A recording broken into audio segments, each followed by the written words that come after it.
people often love to collect beautiful Starbucks mugs, and especially limited edition ones.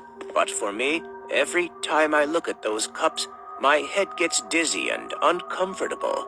They have been the most terrifying obsession of my life, and now I will tell you about my crazy experience.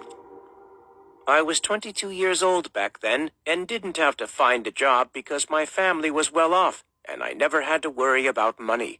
But that time was different. My mom and I had a big quarrel about me moving out, and I actually left the house because of that.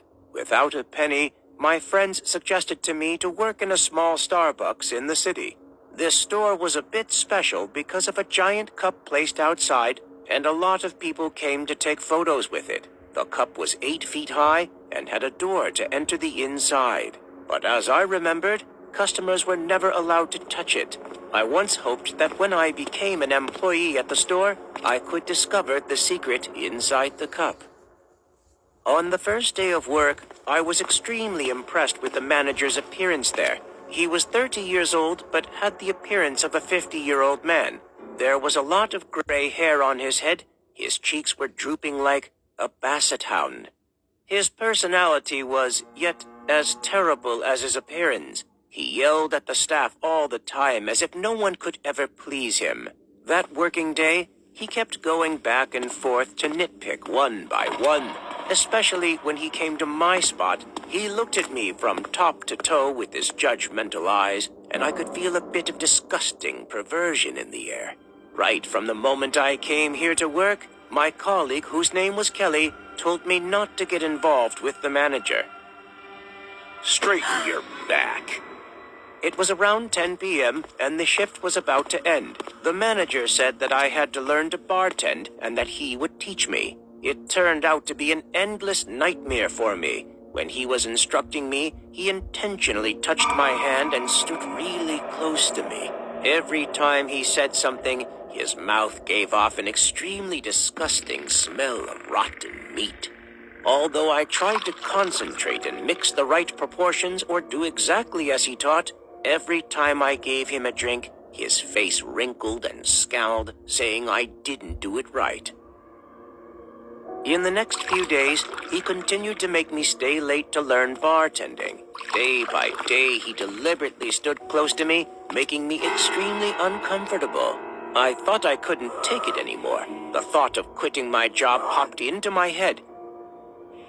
It was the 5th day he asked me to stay. This time he was more aggressive, came closer to me, and suddenly grabbed my arm. Mary, go on a date with me. We'll make a perfect couple. Sir, what are you talking about? Let go of my hand. Oh, don't be shy. No girl has ever refused a handsome guy like me. Pervert! Let me go! Let me go! I used all my strength to pull my hand out of his disgusting grip, but he still laughed maniacally as he approached me. Come here! The more I stepped back, the more he moved forward. With the cup of hot coffee in my hand, I angrily shoved it in his perverted face, causing him to roar with burns. His screams also made me suddenly wake up and realize what I just did. Frightened, I turned and ran away, but the moment I was about to leave, my heart skipped a beat because my hair was yanked back and I fell on the floor. My head hit the floor so hard that I was extremely dizzy. In my sight was the manager, his skin flushed with burns, his bloodshot eyes clearly showing blood vessels. He glared at me like he wanted to eat me alive. I knew I was in danger, but I couldn't control myself from shaking. My heart was beating faster and faster, making my brain feel like it was going to explode out of my head.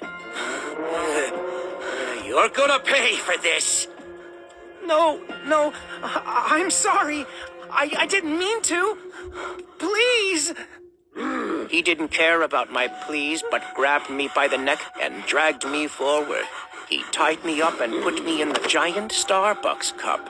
The fear increased when I saw a decomposing corpse inside. It was still wearing a Starbucks uniform and was in a tied position like me. Sit in here and think about it. You should know that dating me is a blessing. Then he closed the door.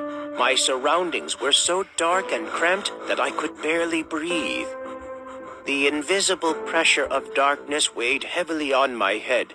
Plus, the skeleton's presence scared me to the point of madness.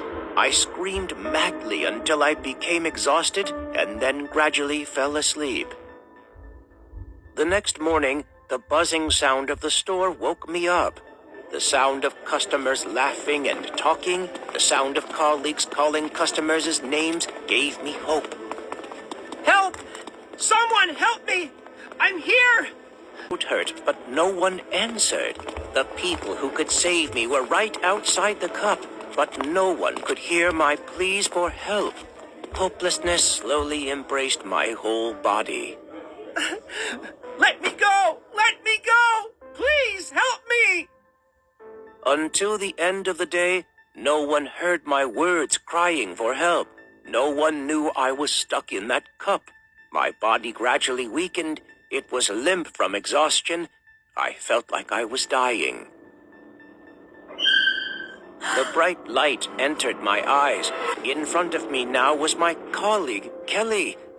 That horrible dream finally came to an end.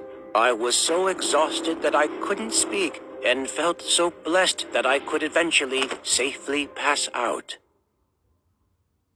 When I woke up in the hospital, I was taken by the police to testify about the whole incident.